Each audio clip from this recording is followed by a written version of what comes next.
No niin, tänne Otalammelle on saanut vieraksi veli-Matti Linnanmäe, jonka kanssa oltiin Ruotsissa viime kesänä. Tutkittiin vähän brandelia. Tiedätkö sä, veli-Matti, tämän Per Brandelin työtovereista yhtään tai niistä saman hengen miehistä? En.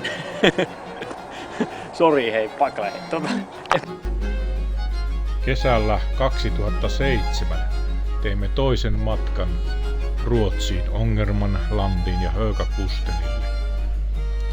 Sillä huomasimme, että on paljon aukkoja jäänyt. Emme tienneet, löytyykö jälkiä esimerkiksi Per Brandelin pojista, Simon Brandelista, josta Per Brandel oli välillä huolissaan hänen uskon elämästään, tai Petrus Brandelista, joka eli 100-vuotiaaksi, ja monista Brandelin työtovereista. Suurena apuna oli Gunnar Wikmarkin monografi Per Brandelista ja Ångermanlandin lukiaisuudesta matkan aikana. Saarnoja Brandeliltahan ei ole säilynyt, mutta sen sijaan kirjeen vaihtoa paljonkin. Ihme, kyllähän on sitä ehtinyt harrastaa, vaikka eräänkin kerran hän päätti kirjeensä kirkkoherra Jöns Hedinille Reseleen näihin sanoihin: olen haalinnut kokoon nämä rivit ilman, että olisin saanut olla minuuttiakaan yksin etsivältä kansalta. Olisi mielenkiintoista tietää myös, mitä Brandel merkitsee tänä päivänä sen seudun asukkaille.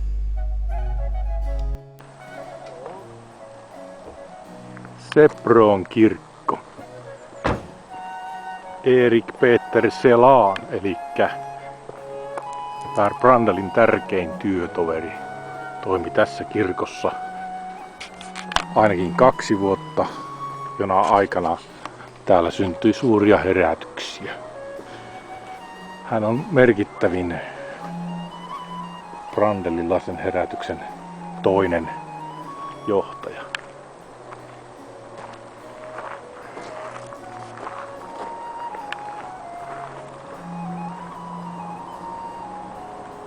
Hän kuoli ennen Brandelia. Per Brandelilla ei ollut tilaisuutta olla hänen hautajaisissaan.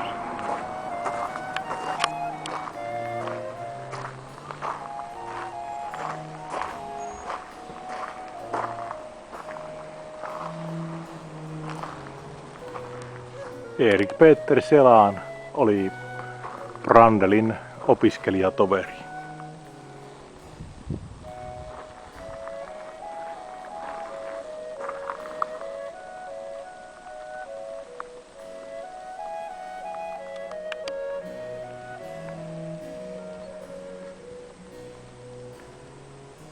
Sebron varapastori Erik Peter Selan kirjoittaa 1822 erässä kirjeessä, jossa hän kuvailee vierailua opiskelutoverinsa ja hengenheimolaisensa Brandelin luona. Hän sanoo: Norassa 3 peninkulmaa täältä, missä minun uskollinen nuoruuden ystäväni saarnaa, on hartain herätys, jonka olen nähnyt.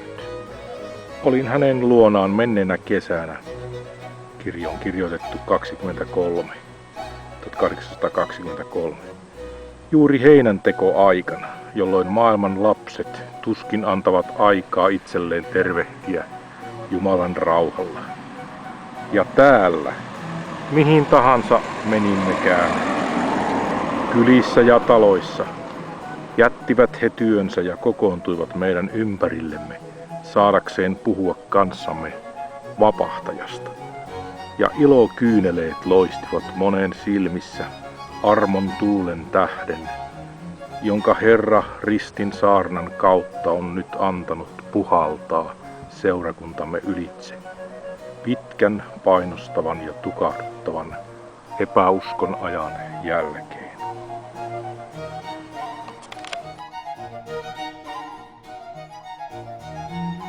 Karl Johan Holm, suomalainen sotilaspappi, joka osallistui Suomen sotaan. Oli kirkkoherrana tässä kirkossa, Säälevadin kirkossa. Hän oli brandelilainen pappi hengeltään. Holm oli kuulemma väkivahva, joka hämmästytti kansaa valtavan kivenjärkäleen nostamisella, johon kukaan muu ei kyennyt. Näin kertoi kirkon suntio, joka avasi meille sakastin oven. Holmin hauta.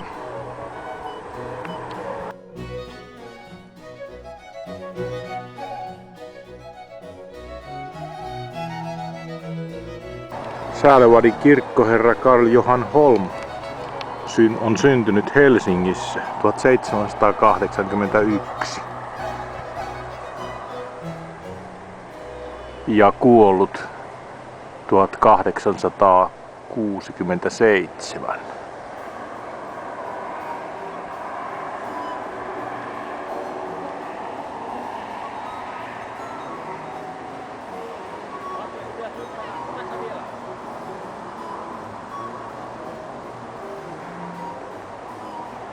Erittäin komea kirkko.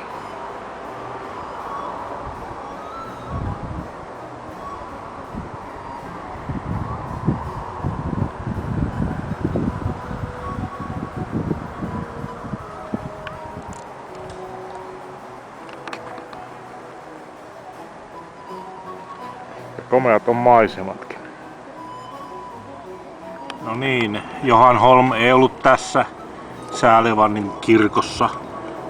Tämä on rakennettu 1880, mutta hän oli itse asiassa samalla paikalla ollessa vanhemmassa kirkossa, jonka kuva on tässä. Näin näkyy siellä. Sitten löytyy myöskin toisia kuvia tästä vanhasta kirkosta. Tällainen. Tässä sitten löytyi Karl Johan Holmin kuva kirkon sakastin seinältä ja hänen vieressään kenenkäs muu kuin Simon Brandelin, eli Pär Brandelin pojan kuva, joka on myöskin ollut kirkkoherrana tässä kirkossa. On täällä sitten muitakin, jotka eivät ole niin meille tunnettuja nimiä.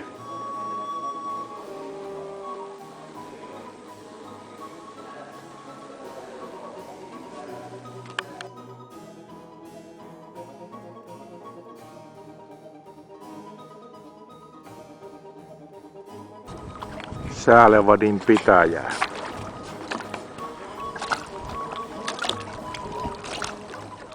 Rovasti C.J. Holmin kirjoitti Säälevadista Tukholman evankeliselle seuralle 17.3.1826. Näin. Jeesuksen valtakunnan eduksi. Suuri ajattelutavan muutos on tapahtunut. Myös Säälevadin pitäjässä. Aikaisemmin niin tavalliset tanssi- ja pelipaikat, joissa harjoitettiin juoppoutta, kiroiluja ja kaikenlaisia paheita, ovat jääneet pois käytöstä. Ja halu lukea Jumalan sanaa on syrjäyttänyt entiset myrskyiset huvit. Ja minä arvelen, sanoo rovasti, syyn ilmoittaakseni. Varapastori Brandel Norassa, vaikkakin asuu 8 penikulman päässä täällä, on ensimmäinen syy kaikkeen tähän hyvään, joka on saapunut koko tälle seudulle. Tämä uuttera ja ansiokas opettaja, jonka henkilökohtainen tuttavuus minulta vielä puuttuu, on tällä seudulla tehnyt paljon enemmän hyvää kuin voin kuvailla. Kirkon ystävällinen Suntio lähti näyttämään Holmin mukaan nimettyä Så katua. hade han det här själv, för sig själv, sitt eget. Ja. Han var mångsidig man. Ja, mycket. Ja, tack så mycket. Vi Överskälabor är stolt över, Va? Va? Stolt över? över Holm. Ja, ja. Rossen. Ja. Han var ju Överskälabo han också som vi är. Det här kallas Överskäla. Överskäla. Själ. Över. Jag tog någon...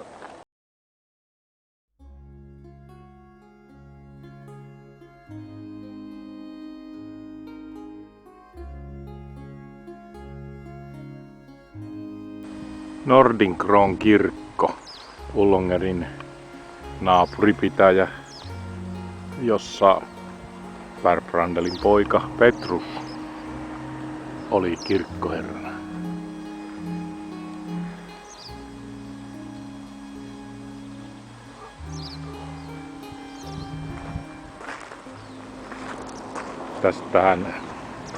Tässä vieressä on vanhan kirkon rauniot vanhemmalta ajalta. Ja tuossa rannassa näkyy tuollaisia rakennuksia, jotka ovat hevostalleja. Yhdessä rakennuksessa mahtui olemaan 4 hevosta.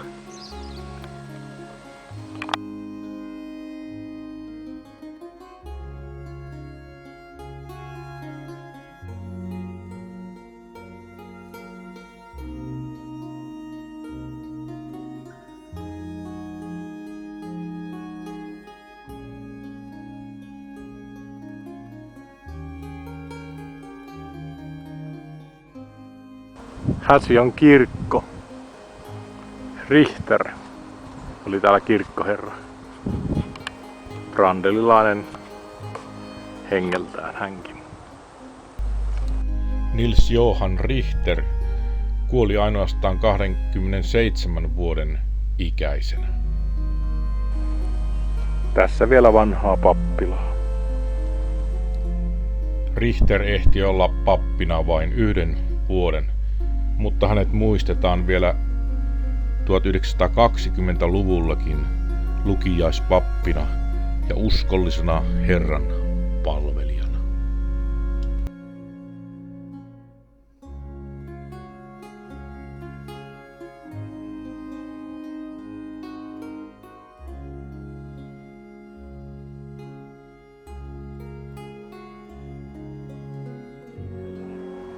Selongerin kirkko ja Erik Peter Selarin toinen toimipaikka, tai siis ennen Seproa oleva virkapaikka. Hän oli Brandelin oikea käsi. Brandelin oikea käsi, kuulemma.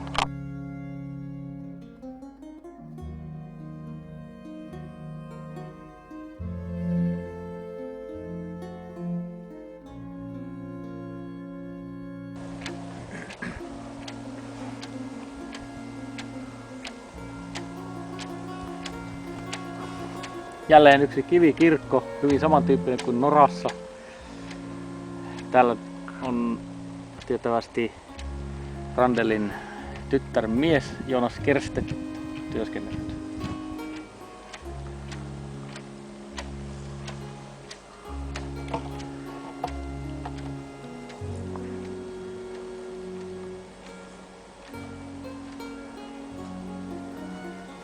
Hieno on kirkolla paikka. Tässä tommonen kapea järvi menee vierestä.